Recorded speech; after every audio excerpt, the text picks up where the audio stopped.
Plein Lado et aujourd'hui avec moi Élodie Marciano pour parler de la crise des associations face au danger du coronavirus. C'est tout de suite.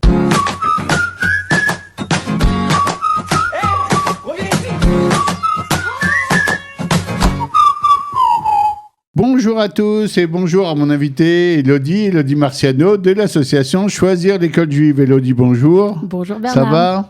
Ça va très bien. Je suis très très heureuse de te retrouver à Jérusalem dans le studio Kalita. Eh ben, on est aussi très très heureux. Aujourd'hui, notre thème est très très simple à comprendre parce qu'effectivement, énormément d'associations juives ont été ébranlées par la crise du coronavirus. On était en pleine activité, on courait vers la fin de l'année scolaire. On avait encore 2-3 bons mois de travail avant d'arriver. Et puis hop, la crise tombe et d'un coup, plus de visibilité, souvent plus de fonds qui tombent non plus. Comment ça s'est passé chez vous ? Comment vous avez vécu cette crise-là ? Alors, comment te dire, Bernard ? C'était tout simplement un tsunami. Le tsunami, hein ? Un tsunami. Alors, pour les associations en général, je ne veux pas parler au nom de toutes les associations, mais je pense que beaucoup de mes confrères seront d'accord. Un véritable tsunami pour les associations et pour notre association Choisir l'école juive en particulier. Alors, on va rappeler un tout petit peu ce que vous faites. Choisir l'école juive, c'était une initiative il y a quelques années d'essayer de faire passer le maximum d'enfants juifs d'écoles laïques en France vers les écoles juives. Et petit à petit, vous avez fait un travail extraordinaire. Vous avez passé plus de 2200 enfants vers des écoles juives. Vous êtes étendu, 2 salons qui ont fait beaucoup parler.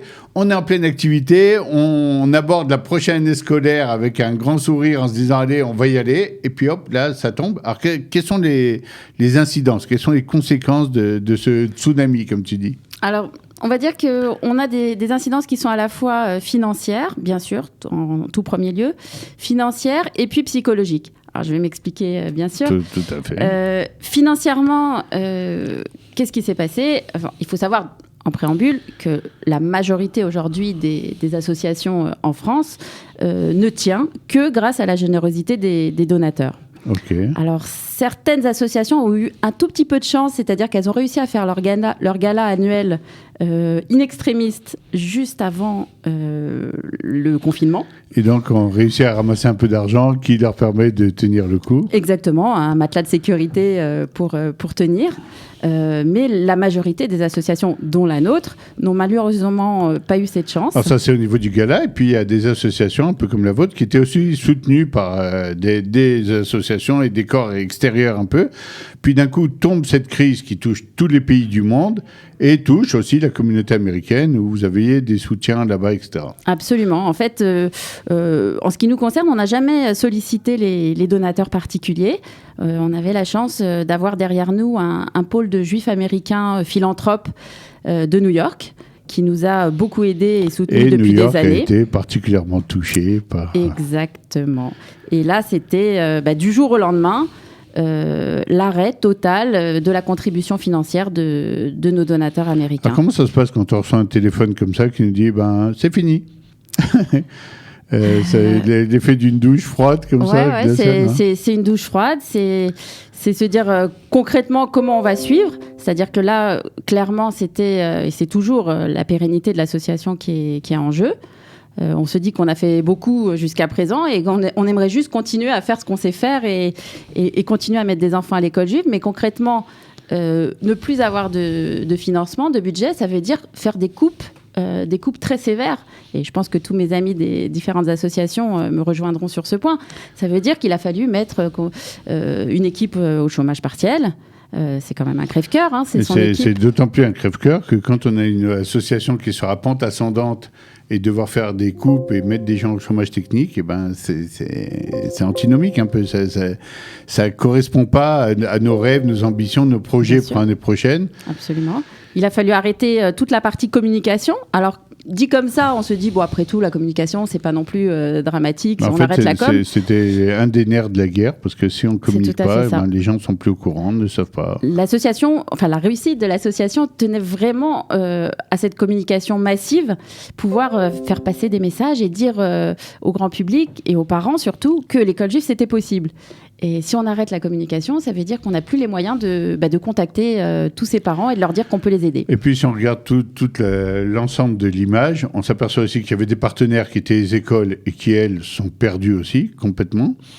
Et puis, d'autres partenaires qui étaient les parents et qui, demain, vont mettre ou pensent peut-être mettre les enfants à l'école juive. Et puis, vous ameniez, vous, un soutien, même financier, vous débrouillez. Et là, du jour au lendemain, on ne peut plus, on ne peut pas suivre. Alors, je vais essayer de vous expliquer ça, en fait, en termes très, très concrets. Avant le confinement, on avait, on va dire, autour d'une trentaine d'appels par jour de parents qui nous posent des questions, qui nous demandent des conseils, des parents qu'on aide financièrement à travers des bourses. Et puis, le confinement arrive, et là, plus rien. On passe du tout au rien. Du tout au rien. Et puis, on accuse le coup. Au bout d'un mois, les appels reprennent. Mais un autre problème survient, et c'est là que je pense au problème vraiment psychologique, c'est que les parents dont on s'occupe toute l'année, les parents qu'on accompagne vers l'école juive, ils ont été extrêmement, évidemment, touchés par ce virus. Tout le monde a été touché, chacun à son niveau. Mais nous, on s'occupe de familles extrêmement démunies. Donc, ce sont des familles qui ont, pour certaines, on va dire le papa ou la maman qui a perdu un emploi, des familles qui étaient déjà sur la ligne rouge et qui se sont endettées, qui ont eu des dépenses alimentaires extrêmement importantes pendant la crise du corona. La situation était déjà difficile avant. Et là, on découvre des familles et une situation, et des écoles aussi, qui sont toutes dans des situations extrêmement difficiles. Et comment on travaille Alors, les appels reprennent. Les parents sont encore plus demandeurs de bourses et d'aide financière. C'est-à-dire qu'elles avaient, avant le confinement, le projet de mettre leurs enfants à l'école juive. Ils nous appellent pour leur venir en aide. Et là, on a dû apprendre à dire non. Et ça, c'est très nouveau. Et c'est un crève-cœur quand le but de notre association est précisément de pouvoir dire oui à ses parents et de déplacer des montagnes, s'il le fallait, pour mettre les enfants à l'école juive. Alors, Élodie, quand tu as dû dire non dans la journée et que tu rentres chez toi, comment ça se passe ? Ça doit avoir une implication aussi, surtout, sur la vie de famille. C'est pas un truc qui est très agréable. Quand on a fait pendant des années, on a dit, moi, je dis pas non. Si quelqu'un veut, je dis oui. C'est ça. C'est-à-dire que nous, on se bat au quotidien et on se bat pour ça depuis des années. Et dire non, pour moi, c'était inconcevable. Donc, il fallait absolument trouver des solutions et se réveiller pour pouvoir continuer, tout simplement, et faire ce qu'on sait bien faire, c'est-à-dire aider les familles, accompagner les familles jusqu'à l'inscription en école juive. Alors, on va passer à la partie concrète. Qu'est-ce qu'on fait concrètement quand on n'a pas pu faire le gala, quand on n'a pas pu mettre, comme tu disais tout à l'heure, une petite sécurité de côté pour essayer de voir l'année venir, essayer de récupérer un peu ses employés un minimum et retrouver son équipe qui travaillait tellement bien. Comment on repart de l'avant malgré tout ? On essaie d'être créatif, et je vais citer un peu mon ami Eric Bendriem de l'association Amazon, qui me dit que c'est vraiment dans les périodes de crise et dans les grandes difficultés qu'il faut être très créatif. Et c'est la raison pour laquelle on s'est décidé à lancer une très grosse campagne de solidarité. Une campagne à l'Odon, si tu connais un petit peu le système de ces campagnes. Alors, il y a quoi ? Il y a des dons qui sont doublés, triplés, comment ça se passe ? C'est ça, c'est-à-dire que le dimanche 5 juillet et le lundi 6 juillet, nous allons faire appel à la générosité des donateurs. Et pendant 48 heures, tous les dons seront doublés par un généreux donateur. Et grâce à vos dons, et c'est la première fois qu'on fait appel à la générosité du grand public, grâce à vos dons, les 200 familles que nous suivons vont pouvoir aller au bout de leurs rêves et concrétiser leur projet d'école juive. Alors d'abord, on va répéter un peu ton appel, parce que nous, on te soutient, on est avec là. C'est pas la première fois que tu viens chez nous, parce que le projet est extraordinaire. On a vu aussi dans ton salon la dernière fois aussi apparaître à Paris des écoles juives israéliennes qui sont venues aussi faire la promotion de leur établissement et à qui tu as ouvert les portes volontiers aussi. On a même vu des Canadiens, il y avait les Canadiens, c'est ça ? Absolument. Aujourd'hui, l'association est connue à travers le monde et beaucoup aux États-Unis et au Canada et en Israël, bien sûr. Pour nous, il est très important d'assurer un pont entre la France et Israël, et de pouvoir renseigner les familles sur les dispositifs existants en Israël, les lycées francophones qui ouvrent leurs portes aux petits jeunes, aux ados français, et qui font de très très jolis parcours pour tous nos jeunes en Israël. Alors, on va rappeler un tout petit peu les termes avant que je te pose ma dernière question. Le dimanche 5 et le lundi 6 juillet, Save the Date, un avenir pour chaque enfant, 48 heures d'appel aux dons, avec des dons qui seront doublés. N'hésitez pas, il y a 200 familles qui ont besoin de vous, et ça passe par Elodie. On va vous mettre à l'écran, on vous met tous les renseignements, avec le site internet, etc., pour essayer d'être là à ce rendez-vous, et ouvrez vos cœurs et ouvrez vos poches, parce que c'est vraiment quelque chose de très, très important. Il faut absolument que cette association, qui a fait un travail extraordinaire, puisse continuer à travailler en toute sérénité. Ma dernière question va être la suivante, parce que je vois que tu es quelqu'un de positif. Je t'ai dit ce matin que tu avais un joli sourire, alors que je sais que les difficultés que tu traverses. Comment on garde le moral quand même, et comment on avance? Qu'est-ce qui est le moteur, l'essence de tout ça? C'est le sourire des enfants, tout simplement, et voir un petit peu le chemin parcouru et se dire qu'on n'a pas fini.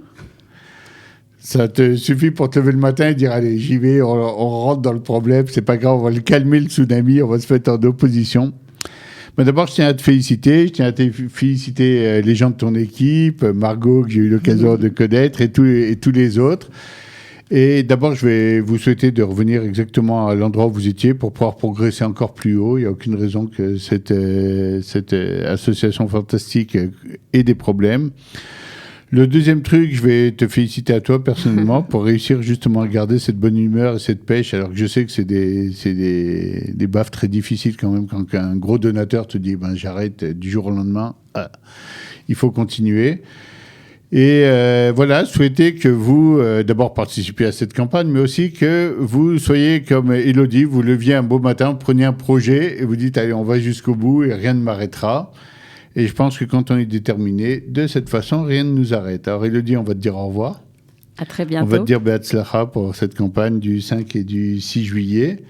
Et voilà, et on souhaite te revoir avec plein d'autres projets, des projets franco-israéliens, des projets en France, des projets en Israël, et plein de réussites pour toi. Merci beaucoup Bernard. Au revoir, à très bientôt dans Plein Lado. À la semaine prochaine.